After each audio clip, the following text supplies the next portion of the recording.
인사할 시간도 없습니다. 안될 과학의 레알 짧은 과학, 긴급 과학 이야기입니다. IT의 발전으로 인류가 할 수 있는 일은 기하급수적으로 늘어났습니다. 인터넷, 모바일 시대를 넘어 IoT, 블록체인, 인공지능 시대로 가고 있는 요즘 게임이나 과학방송 시청 같은 유의는 물론이거니와 중요한 연락, 금융거래, 질병관리 같이 많은 사람들에게 중요하고 가치 있는 작업들도 IT 기기와 가상의 공간에서 이루어지고 있습니다. 그래서 그 중요한 것들을 가로채려는 자들이 있고 이를 막으려는 자들이 있습니다. 오늘 그 이야기를 할까 합니다. 해킹과 IT 보안 기술의 발전, 돈, 가족, 나라, 무언가 소중한 것이 있다면 지켜야 합니다. 돌도끼, 나무방패, 비파형 동검, 청동방패, 총, 방탄조끼. 기술이 발전함에 따라 소중한 것들을 노리는 무기는 더 고도화되었고 그 무기를 막기 위한 도구들도 기술에 발맞춰 발전했습니다. 하지만 아무리 튼튼한 방어구가 나와도 생각지 못한 새로운 도구와 아이디어를 이용한 공격이 생기기 마련입니다. 세상에 많은 소중한 정보들이 IT 기기와 가상의 공간에 머무르고 있는 요즘, 그것들을 노리고 빼앗아가는 나쁜 행위를 보고 사람들은 흔히 해킹이라 부릅니다. 해킹? 일단 안 좋은 이미지가 떠오릅니다. 검정 후드를 쓴 얼굴 안 보이는 호리호리한 사람이 어두운 곳에서 의미 없어 보이는 수많은 글자와 기호를 컴퓨터에 규칙 없이 두들기는 그림이 연상되는데요. 이런 이미지, 해킹의 시작과는 많이 다릅니다. 해킹은 1950년대 MIT의 동아리인 테크 모델 철도 클럽에서 시작됐습니다. 이 테크 모델 철도 클럽 회원들에게는 한 회사에서 제공받은 PDP-1이라는 미니 컴퓨터가 있었는데요. 그들은 모형 기차를 제어하는 것과 PDP-1을 작동시키는 것의 원리가 유사하다는 것을 깨닫고 컴퓨터에 흥미를 느끼게 됩니다. 결국 그들은 컴퓨터와 함께 더 많은 시간을 보내게 되고 학교 전산실에 있는 그 시절 고급 컴퓨터에 푹 빠지게 됩니다. 학교 측은 학생들이 너무 오랜 시간 컴퓨터를 이용해 하며 전기 비용 문제를 이유로 전산실 문을 닫아버리는데요. 학생들은 멈추지 않습니다. 그들은 전산실 담을 몰래 넘어 침입해서 컴퓨터를 사용하는 육체적 해킹을 감행하게 됩니다. 그들은 그저 본인들이 푹 빠진 작업을 하고 싶을 뿐이었습니다. 이후 MIT의 해커들이 유명해진 계기는 자신들의 여러 기술을 동원해 장난스러운 깜짝쇼 서프라이즈를 벌이게 되면서입니다. 이 쇼가 특히 자주 일어나는 무대는 MIT 캠퍼스의 그레이트 돔이었는데요. 사람들은 MIT 학생들이 어떻게 이걸 하는지도 모르겠고 왜 하는지도 이해하지 못했지만 그들은 그저 이 일에 몰두해 즐겁게 작업을 합니다. 결국 사람들은 일부 MIT 학생들의 이런 행위들을 핵이라고 불렀습니다. 즉 해킹은 본래 어떤 특별한 의미 없이 순수하게 특정 일에 몰두해서 즐겁게 하는 작업인 덕질을 의미합니다. 그리고 이 덕질을 하는 사람들이 바로 해커라 불리는 것이었습니다. 세월이 흘러 IT 시대가 되면서 재능이 많은 젊은 해커들이 컴퓨터와 네트워크를 활용해 여러 덕질을 하면서 세상이 조금씩 바뀌기 시작했습니다. 아시다시피 빌 게이츠나 스티브 워즈니악도 해커였고 마크 주커버그도 하버드대 학생들의 데이터베이스를 해킹하면서 유명해진 후에 생긴 인연들이 발전해서 페이스북을 만들게 되었습니다. 하지만 일부 해커들의 해킹 행위는 더 이상 단순한 덕질이 아니었습니다. 선을 많이 넘어 다른 사람들에게 큰 피해를 주고 자신들의 이익을 취하는 해킹 사례들이 생기게 된 것입니다. 이런 불법 해킹 행위들이 점차 늘어나게 되면서 결국 해킹이란 단어는 그 본래의 의미보다 누군가의 컴퓨터에 무단으로 침입해서 정보를 빼가거나 무언가 조작해서 다른 사람에게 피해를 끼치는 불법 행위인 크래킹의 의미로 많이 사용되고 있습니다. 자연스레 해커들의 대중적인 이미지도 나쁘게 자리 잡았습니다. 해커라고 다 나쁘게 보지 말아주세요. 해커들의 해킹 목적은 각자 다 다릅니다. 누군가는 그저 호기심으로, 누군가는 경제적 이익을 취하기 위해, 누군가는 착한 일을 하기 위해 해킹을 합니다. 네, 나쁜 해커만 있는 것은 아닙니다. 뛰어난 프로그래밍 능력을 이용해 블랙 해커들의 불법 행위를 방어하는 착한 해커도 있습니다. 우리는 나쁜 해커를 블랙 햇 해커, 착한 해커를 화이트 햇 해커라 부릅니다. 하지만 법이라는 것이 참 복잡하기도 하고 상황에 따라 선과 악을 구분하기가 애매할 때가 많습니다. 그래서 이거 화이트 햇이라 하기도 뭐하고 블랙 햇이라 하기도 애매한 그레이햇 해커도 있습니다.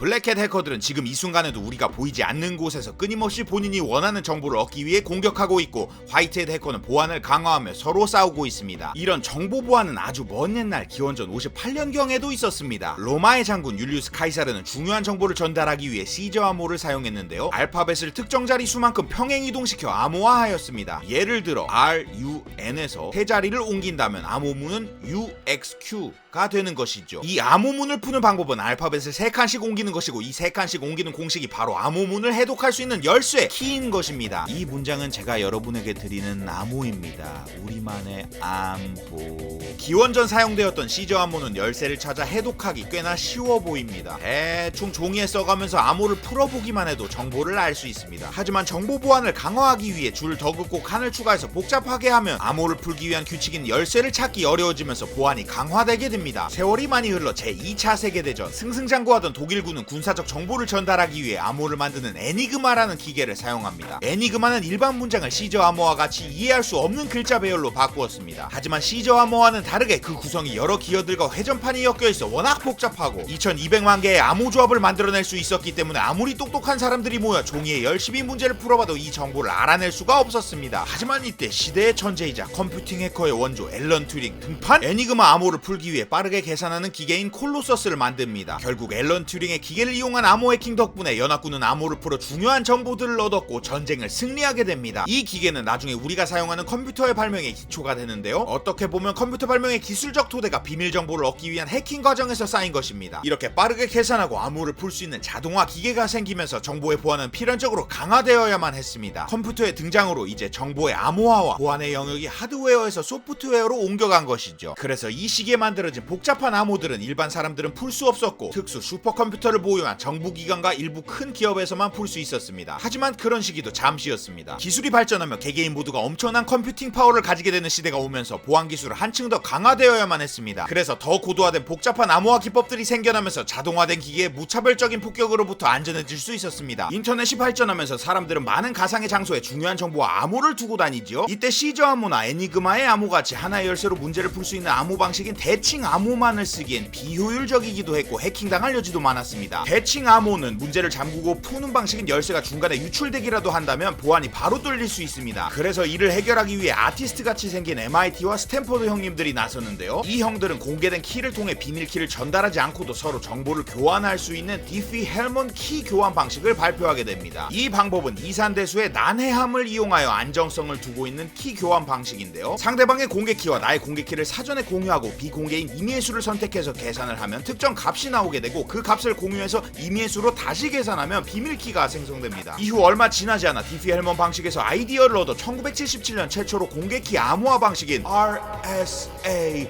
의사가 공개됩니다. RSA는 3명의 연구자 이름의 앞글자를 딴 명칭입니다. 공개키 암호화 알고리즘은 누구나 어떤 메시지를 암호화할 수 있습니다. 하지만 그것을 열람할 수 있는 사람은 개인키를 지닌 단 한 사람만이 존재한다는 점에서 대칭키 알고리즘과 차이가 있습니다. RSA 방식은 소인수 분해의 난해함을 이용해서 설계되었는데요. 자물쇠로 예를 들어 보겠습니다. 정보를 보낼 사람 영희와 받을 사람 철수가 있습니다. 영희는 철수와 미리 공유했던 열린 자물쇠를 가져온 후 보낼 정보를 상자에 담고 자물쇠로 잠굽니다. 여기서 자물쇠 그 자체는 공개키입니다. 그 다음 정보가 들어있는 상자를 철수에게 전해주면 자물쇠의 열쇠 즉 개인키를 가지고 있는 철수는 그 정보를 열어볼 수 있습니다. 이때 공개키인 자물쇠로 잠긴 상자를 중간에서 누군가 가로채도 의미가 없습니다. 자물쇠를 못 풀죠. 결국 자물쇠에 대한 열쇠 즉 개인키를 가지고 있는 사람이 상자를 열 수 있습니다. 이것이 바로 공개키 암호 방식이자 비대칭 암호 방식인 RSA. 물론 인터넷 세상에서 암호화를 위해 상자와 자물쇠를 주고받을 리는 없고 실제로는 수학적으로 구현이 됩니다. 이렇게 암호화 기법의 발전과 함께 다양한 형식의 보안 기법들이 새로 개발되고 추가됩니다. 방화벽도 세우고 점점 비밀번호도 길어지고 특수문자, 영문, 대소문자 섞어야 되고 핸드폰 인증해야 되고 전자서명하고 공인인증서 쓰고 보안카드를 넘어 시간의 추까지 섞어버린 원타임 패스워드 OTP도 개발되고 참 많습니다. 관리자는 고객들의 암호를 요상하게 요리해서 보관하기도 하는 등 공격을 피하기 위한 수많은 방어 기법이 생깁니다. 이렇게 기술적으로 암호화 체계뿐만 아니라 전반적인 보안 시스템이 발달되면서 해킹을 하는 것도 이전보다 훨씬 어려워집니다. 이제는 시스템을 뚫기 힘드니 사람들의 실수를 노리는 사회공학적 해킹 기법이 발달하게 됩니다. 이메일 피싱, 보이스 피싱, 가짜 웹사이트 파밍, 문자 스미싱 등 아주 그냥 기상천외한 방법들이 생기면서 이제는 시스템적으로 커버할 수 있는 보안뿐만 아니라 개인 차원에서의 보안과 주의도 필요해졌습니다. 이상한 링크 함부로 누르지 마세요. 그리고 기술적으로도 한층 더 고도화된 공격 기법들이 생기고 있습니다. 특히나 주변에 한두 명씩은 꼭 경험해본 랜섬웨어, 몸값을 뜻하는 랜섬과 소프트웨어의 웨어가 합쳐진 합성어인데요. 불특정 다수에게 악성 소프트웨어를 마구 뿌리는 해킹 방법으로 이 자아스들이 암호화 기법을 역으로 활용해서 중요 문서들을 모두 암호화시켜버린 후에 중요 정보들에 대한 몸값을 비트코인으로 요구합니다. 막상 코인을 보내도 해결 안 해주는 상도덕 없는 자아스들이 많지요.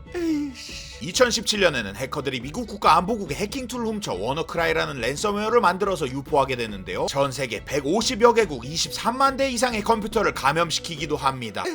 이렇게 악성 코드를 활용해서 지나가는 사람 모두에게 무차별적으로 돈을 뜯어내는 양아치식 공격이 있는 반면 10번 찍어 안 넘어가는 나무 없다. 아주 그냥 치밀하게 조직해서 부유층을 지속적으로 노리는 계획형 공격도 있습니다. 그것이 바로 별빛이 흐르는 다리를 건너 바람 부는 갈대 숲을 지나 쓸쓸한 너의 한 곳만 노리는 아파트 공격 공격! APT 공격! APT 공격은 주로 정부기관이나 기업들을 공격합니다. 정부나 기업엔 지켜야 할 중요한 정보가 너무 많고 한번 공격을 받으면 저 같은 개미들과는 다르게 피해가 막심합니다. 특히 요즘은 일반 개인과 기업 모두 점점 클라우드 서비스를 많이 사용하면서 여러 중요한 정보들이 몇 개의 큰 기관들에 모여있는 경우가 많습니다. 공격하는 해커 입장에서는 만 번을 공격해서 계속 실패하다 한 번만 뚫어도 큰 성공으로 이어지기 때문에 치밀하게 정보를 수집해 침입을 시도하는 것이죠. APT 공격같이 고도화된 집요한 공격에는 그에 맞는 체계적인 보안 시스템이 필요합니다. 마치 집안의 귀중품은 그냥 금고에 보관하면 되지만 여러 사람의 귀중한 자산이 한 곳에 모여있는 은행에는 경비 시스템, 보안관, 다중금고 등 종합적인 보안 시스템 구축이 필요한 것과 같습니다. 그래서 이렇게 기업들이나 정부기관같이 소중한 자료가 많은 곳을 위해 개발된 삼성 SDS의 종합 보안 서비스 등판, 보안 위협을 체계적으로 대응하기 위해 삼성 SDS에서는 들어오지 못하게, 나가지 못하게, 나가도 쓸모없게 라는 세 가지 보안 원칙을 기반으로 최적화된 종합 보안 서비스를 제공하고 있습니다. 인공지능 기반 지능형 통합 보안과 세계 최고 수준의 보안성을 보장하는 화이트박스 암호 기술을 적용하여 기업들이 안심하고 두 발 뻗고 업무에 집중할 수 있도록 도와주고 있는데요. 실시간으로 해킹 공격을 탐지 분석 대응하고 우수한 글로벌 보안 솔루션을 제공하고 있고 국내 최다 클라우드의 보안까지 지원하고 있습니다. 유후! 사람들의 PC나 핸드폰에 감염되는 악성 코드 그리고 기업과 정부기관의 개인정보 유출 사건 등 사이버 공격은 날이 갈수록 늘어나고 있습니다. 사이버 피해가 늘어나면 늘어날수록 결국 피해는 고스란히 개인에게 돌아옵니다. 슬프지만 아마 제 연락처와 주민등록번호도 여기저기 싼 값에 돌아다니고 있을 겁니다. 하도 사건이 많이 터지다 보니 이제 개인정보 유출 사태에 대해서 무덤덤해진 경우도 참 많은데요. 기업들의 신뢰성 있는 보안이 소비자에게 특별한 가치를 줄 수 있는 시대인 것 같습니다. 시간이 지날수록 우리가 지켜야 할 소중한 것들이 IT 기기와 가상의 세계에 더 많이 저장될 겁니다. 지금 개발되고 있는 양자 컴퓨터와 같은 새로운 기술들은 우리에게 편리함과 새로운 세상을 선물하겠습니다만 신기술은 항상 이전에는 없던 방식으로 우리를 공격하기도 했습니다. 새로운 기술은 의식이 없습니다만 항상 몇몇 사람들이 새로운 기술을 가지고 안 좋은 의도로 누군가에게 피해를 줬죠. 그래서 요즘에도 일어나는 새로운 기술을 이용한 공격, 해킹과 악성 코드 등의 피해 사례를 먼삿 불보듯 하기보다는 나에게도 올 수 있는 일처럼 관심있게 바라보고 대비하는 것이 필요해 보입니다. 그런 의미에서 가장 핫한 IT 보안 기술 삼성 SDS와 함께 긴급 과학 이야기였습니다. 띠링띠링 긴급 보안 꿀팁, 운영 OS와 함께 백신 프로그램을 지속적으로 업데이트해주시고 백업 자주 해주시고 사이트의 비번은 복잡하게 그리고 각 사이트마다 다르게 관리해주시고 보안 카드 웹에 절대 올리지 마시고 처음 보는 메일이나 문자 링크 함부로 누르지 마시고 공공 와이파이 조심해서 사용하는 것이 어떨까 합니다. 요번에도 보시고 도움이 되셨다면 좋아요 잊지 말고 꾹 눌러주시고 댓글 남겨주시기 바랍니다. 뿅.